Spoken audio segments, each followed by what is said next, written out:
Hello, hello everyone, and welcome to today's video all about retreat insurance. Today, I'm interviewing Linan Saperstein, a dear friend and a fellow retreat leader who knows so much about planning retreats, and we're really excited today to dive into one of the most important questions is to cover yourself legally in your retreats, right, and cover your students. So today, Linan will share some of this wisdom with us. Welcome, Linan. I'm super excited to have you here. Thank you for having me, Paloma. So excited to talk about this topic. Awesome. Can you tell us a little bit more about you and the Experience Experts, which is the company that you lead, that you're like the CEO of? Yeah, so I'm the Chief Marketing Strategist at the Experience Experts, and we're a marketing and advertising agency for boutique hotels and retreat centers. And I've also been the retreat curator and experience creator at the Trailblazers Retreat since 2013. So I've been hosting events and I speak at retreats all over the world globally every single year just to share my marketing knowledge and to empower more and more people to be hosting retreats and hosting successful, impactful retreats all over the world.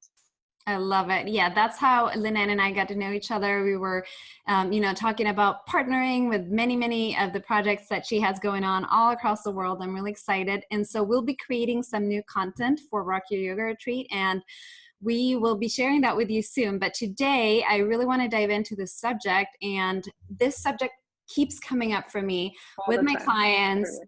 On groups, right? Everywhere we look, people are asking, what type of insurance do I need to have? How do I cover myself legally on my retreats? And it's a really important question because people get in trouble with this. So we're going to try to cover as much as we can to give you an overview of what you need to think about.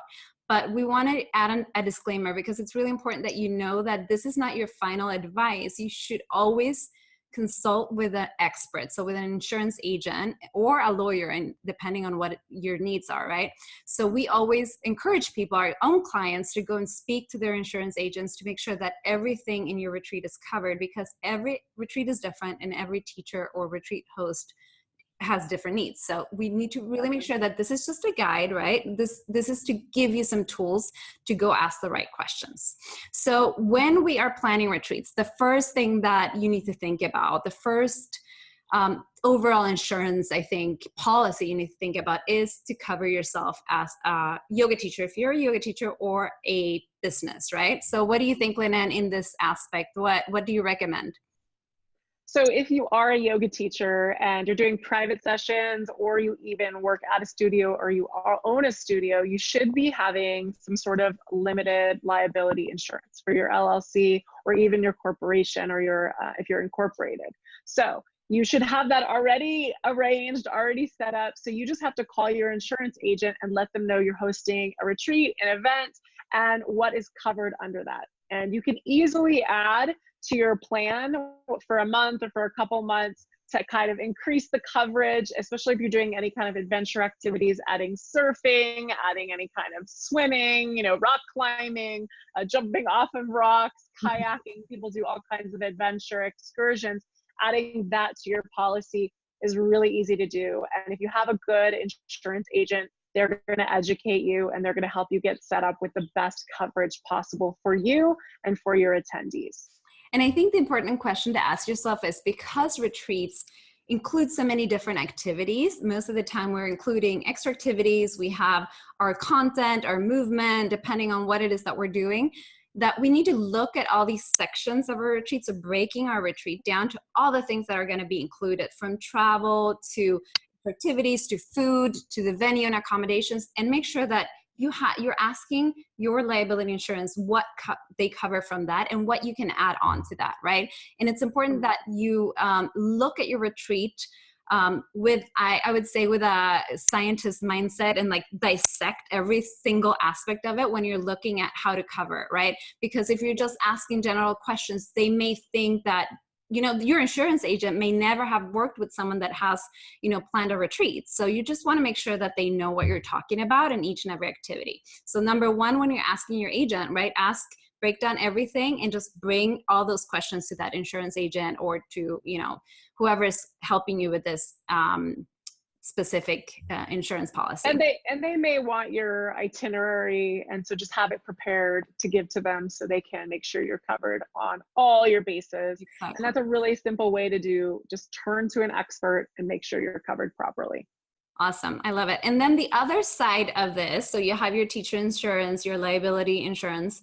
You want to look at your students. So what will cover your students? So you may be covered from anything that happens to your students through your liability insurance, but you also want to make sure that your students are covered so that it doesn't end up being a disaster, right? So something very simple, just as, as simple as a stomach flu or someone getting a little sick can turn into a disaster if your students are not covered health-wise. Dehydrated, and then so like breaking an ankle, yeah. So that happens all the time. We are traveling with a group. We're responsible of that group. So it's really important that we are giving our students the right advice. And I think most people, they recommend their students to have travel insurance, right? That covers them in case of any emergency. And I think it's really important that we not only recommend, but we kind of go the extra mile and require them to have that and actually send you proof of that, because it doesn't cost that much more and you will be sleeping better at night knowing that your students are covered and that if something happens, they have they have a number they can call. There's extreme cases of people being stuck somewhere and need to be airlifted. And so all that stuff can really create a lot of stress. And if you're covered and your students are covered, it just takes that pressure off, right? What do you think about that, Linan? And especially if you're international, right? You're hosting outside of the US or Canada, you're going even to Mexico, even the Caribbean. This is another thing for them to cover their flights. What if weather delays them? What if they lose their luggage? What if something happens and they're actually not able to go to the retreat? Travel insurance will reimburse them for that flight. They'll even reimburse them for the retreat cost. So then it's just they're extra covered. There's extra confidence around it. I've had a couple of retreat attendees get deathly ill, like doctor's notes that they couldn't attend. And they were able to get their money back because they had travel insurance. So like we were saying, you can recommend it, but if you require it, everything is covered, because even limited liability insurance, or the next one we're going to get to, which is the retreat coverage, the retreat venues coverage or the hotel's coverage, is not going to cover them in the event that they need to be airlifted or they need to get a cast on their ankle. That is not going to be covered. So travel insurance or any kind of travel health insurance is going to cover them for anything like that. Yeah. And it's not about thinking, about the worst outcome. I love this advice. Think about be positive, but prepare for the worst, right? You always, as you're going in with this, be prepared. Make sure you know that everything can happen at a retreat, just like it can happen anywhere, right? And so being prepared is what makes you a great retreat host, right? Let's talk about bringing up that level of you're a retreat leader. You're going beyond just teaching a yoga class or teaching something, right? You're leading a group. And I always say you're in a transformational container. And so people's stuff that they're processing is going to come up. And unfortunately, that's when illness can show up. That's when injury can show up. That's how sometimes our body physically manifests whatever's processing through their life. So just another precaution to have ready for you. So your retreat attendees can have peace of mind, and you can have peace of mind and really enjoy the retreat as well. Yeah, I love it. So we talked about, your liability insurance as a teacher and as a retreat host and as a business. We talked about your yoga, your students or your students in general having travel insurance. Now we're going to talk about the venue. So what the venue covers. And Linan, tell us a little bit more about what you know when it comes to venue insurance or coverage or waivers, whatever they do. Yeah, so I work really closely with a lot of retreat venues, whether they're a boutique hotel or an actual retreat venue that's outfitted for your yoga retreat. And they cover insurance. They have really, really, really lengthy insurance to cover injury, to cover illness, cover a lot of stuff that could happen on their property, especially if you're going somewhere exotic, where there's wild animals, where there's tropical diseases, where there's even crazy rainstorms or hurricanes, things like that. So they usually have very extensive coverage. And it's not to say that you need to know all of the details, but just ask them what is covered. from your retreat center. And typically they'll send you a copy of it, or they'll go over it with you so you know what's covered on their end and then what you need to cover on your end. And it's just a matter of being informed, asking the right questions, and also knowing that you can work with the retreat center to communicate these type of things, just in case something sort of, terrible goes wrong or catastrophic goes wrong, that you guys can work together as a team to fix it and to make it work better for the rest of your event. And I love this because it goes back to when you're initially picking your venue, to ask the right questions, because we don't want to pick a venue who doesn't have all their stuff together, right? So one of the questions you can ask initially when you're picking your venue is, do you have insurance? Who do you cover? What do you cover? And asking these questions to make sure that you're picking the right place that is actually, set up business-wise. Because there are some venues out there, Lynn, and you probably know this, that don't have all their stuff, all their ducks in a row. So it's really important that you pick the right partner in your retreat, with your retreats, right? You pick the right partner to create this amazing experience for your students and make sure that you're both on the same page. So I love that consideration of really asking the right questions with your venue. So then I just want to add one really quick thing, because I know a lot of people are booking on Airbnb or VRBO to book villas and things like that. Their insurance is actually extremely limited. So just make sure you inform yourself about what's really covered by Airbnb, because you're going to probably have to add more than you would have at a retreat center or a hotel that carries much more insurance coverage. So just inform yourself and check into that if you're going the villa or private home route. Love, love, love this. Great advice. Okay, so the final thing that you can think about when it comes to covering yourself with insurance is actually making it easy for yourself and going with a travel agent. So that's an option that many retreat leaders, especially yoga teachers that I work with, don't really think about, that the fact that they can actually partner with a travel agent that can cover most of these things because they already have that included, right? So when you go with a travel agent, what they cover usually is the travel and the accommodations and everything that they are planning. So the activities and everything. What do you know about this, Lynn, specifically? Yeah, so whether you're working with a private, travel agent, who is we often call them retreat brokers, or an actual agency, they carry a fair amount of insurance and they carry pretty good coverage. And they can also really easily add travel insurance to your booking because they buy bulk insurance packages. So they're sometimes a really good option. And I find they also have some great finds. They can get to know you, and they can find a really great property that fits you. And that way they're going to cover everything for you, kind of can sit back, relax, and enjoy the ride. So it's just another option, another way you can do it, and another way you can educate yourself about this process, depending on what your retreat vision is. Right. So think about all these things that we just talked about, and those are things that you need to think about initially. So don't wait until your retreat is planned. You have everything ready to go. I'm ready to market this. Now I have to. So don't wait until a month before your retreat. We're saying, think about this way before you even pick your venue. Like, what do I need to have in place legally when it comes to insurance, right? So this is a question to ask yourself in the initial stages of planning. So then the beginning, the idea phase of your retreat, not at the end, right? So because this is going to show up, this is going to be something you need to take care of regardless. So have this question ready to go, and have the process of how you're going to find the right insurance policy, how you're going to find the right type of travel agent if you need to have a travel agent come in and help you and cover your students, cover yourself. And also think about, what do you need as a business, as a retreat leader yourself? Like, what are the things that you actually need? Again, this is an individual process.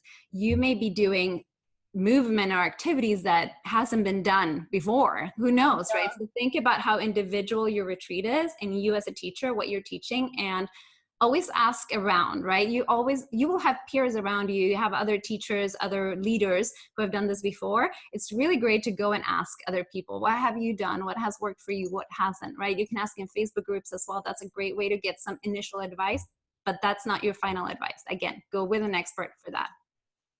Awesome. And this is just a mindset, right? You are running a business, even though a retreat feels like a fun vacation. You're running a business. To take this seriously, protect your retreat, protect your business, protect yourself, and protect your attendees. This is part of your responsibility and part of creating a really sacred, powerful transformational container by covering all of your bases at the beginning. And the other question that we get a lot, Paloma, right, is do I need to include insurance into my retreat budget, right? So of course you do. You definitely have to include this in your budget, but you may already be covered. If you already have limited liability insurance, or you're already paying the fee to the retreat venue and they include the insurance in it, or you're already using your travel agent, it may be normal business expenses, but you just figuring it out and being aware and making sure you know your numbers so you can include this in your cost so you can figure out if you're going to actually make a profit with this. So make sure you include insurance inside your retreat budget every single time. Yes, I love it. Okay, so one final thing, other ways that you can protect yourself, right? So they're not just like, the first thing you can think about is insurance policy and travel, travel insurance and all that. But then you can also additionally cover yourself with waivers. You should additionally cover yourself with waivers. Most people know about waivers. When you go to yoga studio, you have to sign a waiver. When you have a private class, you usually have your private client sign a waiver. So obviously you can include, and you should include waivers, always in your retreats. And then you also want to think about contracts. So you can think about, contracts are more like when you're partnering with someone, think about each and every person that you're partnering with and how you're going to have a contract or an agreement with those people that is signed in paper, right?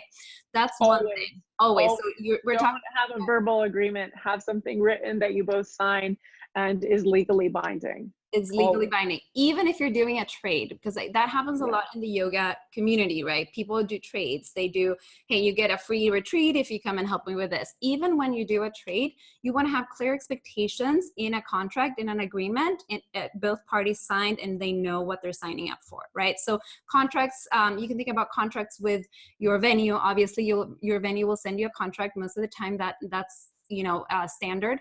You want to have contracts with catering or chef, right? So they usually send that to you as well. Most of the time, I've never actually had to create my own chef contract or catering contract. They send that to you so that you can sign that. Make sure that you're reading through everything and that you know what you're getting yourself into. You also want to have a contract with any extra activities that are not included with your venue, right? So to make sure that you know exactly, what is that you're getting with those extra activities, horseback riding, zip lining. And then transport, even shuttles, any cars, any kind of transportation that you're taking around, renting surfboards, things like that, making sure you're covering with agreements and signed contracts on every single part of the retreat experience. Everything. And the last one that is also something that you may have come across is a photo release form, right? So having your students sign a photo release form in the beginning, or I would say even send this out before you go on your retreat so you have all your documentation ready to go and filed.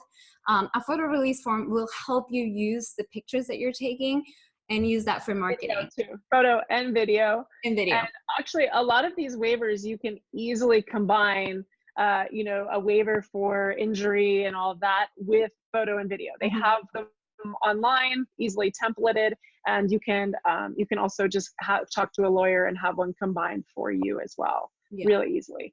And another great time to sign it is right upon check-in. So right when they're arriving at the retreat, just sign it and take care of it. And you've got a paper copy right there, ready to go. Yeah. And the last thing I want to remind people is to have your attendees sign an agreement or a contract with you. Because recently I had a client not have agreement signed for a whole yoga teacher training and someone do a chargeback and want their money back. And so make sure that there is an energetic commitment and also a legal commitment where they're signing and they're committing to the experience and that they're going to show up and that they are paying with their whole heart and they're not going to try and ask for their money back. And then it's just a good energetic exchange. So have agreements always with your retreat attendees, the same as you would have with any other vendor on your retreat, also with your attendees. Love, love, love this. Another way you can think about this agreement is terms and conditions. So an agreement where it's on your website, right? So when people are checking out, when they're going through the process of registering for your retreat and paying, having them see what is on your terms and conditions. How do they cancel the retreat if they have to? Is there a cancellation policy? Is there a refund policy? Is there a transfer policy? Transferable. Yeah, exactly. all these things that you need to think about. And you can find a lot of templates for this online as well, right? Terms and conditions for a retreat, and just look it up. But the best thing to do is obviously to talk to a lawyer or someone that can help you really write this out and individualize this for your business.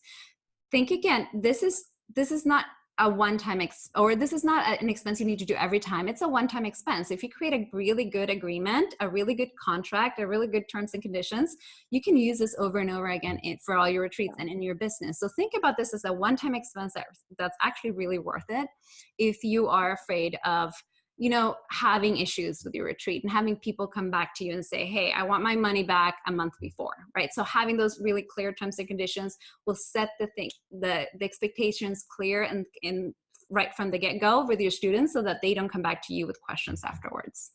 And also a really clear structure for when they're paying or when payments are due, you know, even not worrying about people asking for money back, but just making sure that everyone's clear about how the payments are going to be and what they're getting for their retreat, and that everyone's all on the same page. Exactly. All of it included. I love it. Okay. So we talked about a lot. We covered a lot in this video. So much. I think that what we're going to do is going to break it down on the blog right below this video. You're going to have some of these obviously points and any links that we have to direct you, and also a link to check more about Lynanne and her amazing Experience Experts business.